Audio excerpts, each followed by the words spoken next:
اپنی کتابوں کی بشارت و پیشنگوئی کے مطابق مدینہ اور اس کے قریب و جوار میں آ کر آباد ہو گئے تھے۔ نبی علیہ السلام کے انتظار میں یہاں انہی کو خطاب ہے کہ یہ وہی کتاب ہے جس خبر گزشتہ انبیاء دیتے چلے آئے ہیں۔ پھر یہود مدینہ میں سے مالک بن سیف یہودی مسلمانوں کے دل میں شک ڈالتا کہ یہ وہ کتاب نہیں ہے، جیسے پہلے بیان ہو چکا کہ جس کی اگلی کتابوں میں خبر دی گئی اور اس میں کوئی شک و شبہ نہیں۔ وہ علماء یہود جو حقیقت میں اپنی کتابوں کے سچے عالم تھے، وہ قرآن کو سنتے ہی آپ علیہ السلام پر ایمان لے آئے، اور جو بغض کی وجہ سے دنیا کی لالچ میں گرفتار تھے سعادت سے محروم رہے۔ تو قرآن یہاں اس کی حقانیت کہ اس میں کوئی شک ان کی گنجائش نہیں، یہ خصوصیت قرآن کریم ہی کی ہے کہ اس کے تمام مضامین صحیح عقل والے کے مطابق اور سب کے سب یقینی ہیں۔ اور ظاہر ہے کہ جس کتاب کے مضامین مطلب اس درجے قطعی یقینی ہو، اس میں کوئی شک و شبہ کی گنجائش نہ ہو، تو اس کتاب کے اللہ کی کتاب ہونے میں کیا شک ہے؟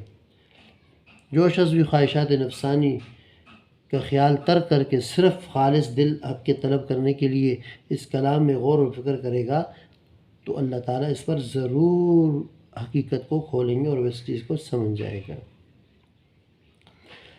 کتاب لا ریب کتاب ایسی کتاب جس سے فائدہ کون حاصل کر سکتا ہے، اس کی شرائط ہیں۔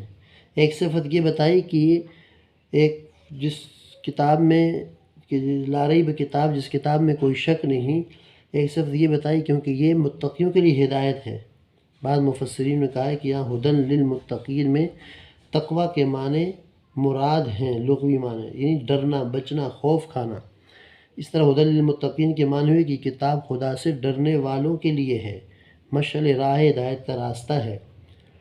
اس کی دنیاوی مثال بالکل یوں سمجھیے کہ ایک شخص جو حاکم یا بادشاہ سے نہیں ڈرتا، وہ حاکم کے حکم اور قانون کا احترام کیا کرے گا، اور وہ قانون اس کے لیے کیا مفید ہوگا؟ بس ایسے مجرم کی آنکھ تو کھلتی ہے جب وہ پکڑا جاتا ہے، جب ہی کھلتی ہے کہ جب وہ پکڑا جاتا ہے اور جیل کی کوٹلی میں بند رکھا جاتا ہے۔ بعض مفسرین نے تقوی کی اصطلاحی اور شریعت میں عرفی معنی لیتے ہوئے یہ کہا ہے کہ ہدی للمتقین کہ اصلاح میں تقوی نفس کو ان چیزوں سے بچانے کو کہتے ہیں اصطلاح میں جو آخرت کے لحاظ سے ضرر رساں ہوں۔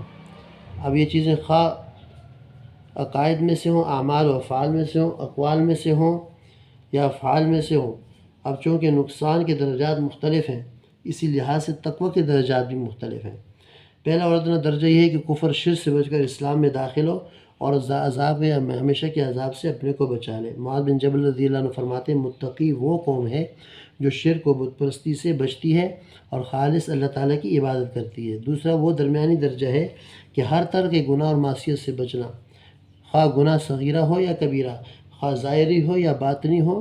حضرت عمر رضی اللہ عنہ نے حضرت ابی بن کعب رضی اللہ عنہ سے تقوی کے متعلق پوچھا تو جواب دیا کہ اے امیر المومنین، کیا آپ کبھی کانٹوں سے بھرے ہوئے راستے پر گزرے ہیں؟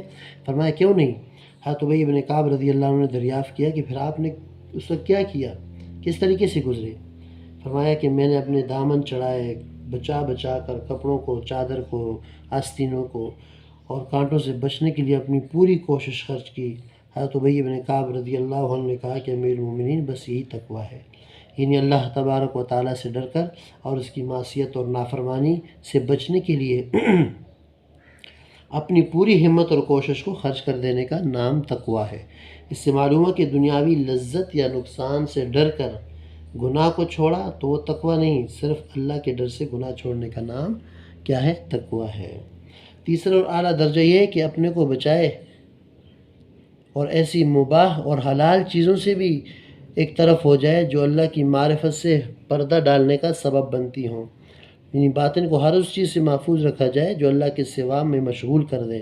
یہ درجہ تقوی کا حقیقی اور کامل درجہ ہے، اور اس مرتبہ کے متقی انبیاء، مرسلین اور اولیاء کاملین ہوتے ہیں۔ اس طرح اس آیت کا حاصل مطلب یہ ہوا کہ یہ کتاب کافروں کو توحید کا راستہ دکھانے والی ہے، فاسقوں اور گناہ گاروں کو چھوٹے بڑے گناہوں سے بچنے کی ہدایت کرتی ہے، اور نیک لوگوں کو اولیاء اور صدیقین کے درجے تک پہنچانے کا طریقہ دکھانے والی ہے۔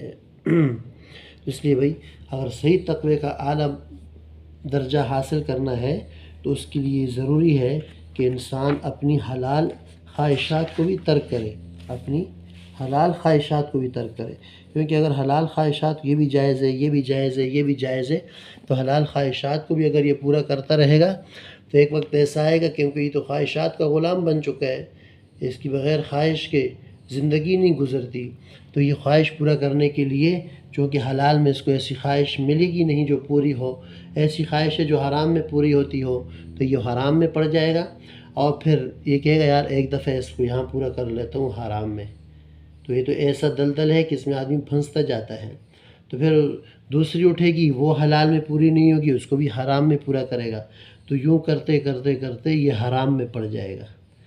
تو اس لیے خواہشات جو حلال بھی ہوں، جائز بھی ہوں، ان کو بھی پورا نہیں کرنا چاہیے، ہر جائز کام بھی نہیں کرنا، بلکہ جائز میں اعلیٰ کرنا ہے کہ اعلیٰ کون سا ہے، افضل کون سا ہے، بہتر کون سا ہے، وہ کرنا ہے، کیونکہ ہر جائز کے پیچھے پڑ کر انسان حرام میں پڑ جاتا ہے۔ تو اس لیے ہم خود بھی اپنے آپ کو ایسی مشتبہ چیزوں سے کہ جس کے اندر حرام میں پڑنے کا خطرہ ہو، اس سے اپنے کو محفوظ رکھیں اور دوسروں کو بھی اس کی ترغیب دیں۔ اللہ مجھے آپ کو اس پر عمل کرنے کی توفیق عطا فرمائے۔ وآخر دعوانا ان الحمد للہ رب العالمین۔ وعلیکم السلام ورحمۃ اللہ وبرکاتہ۔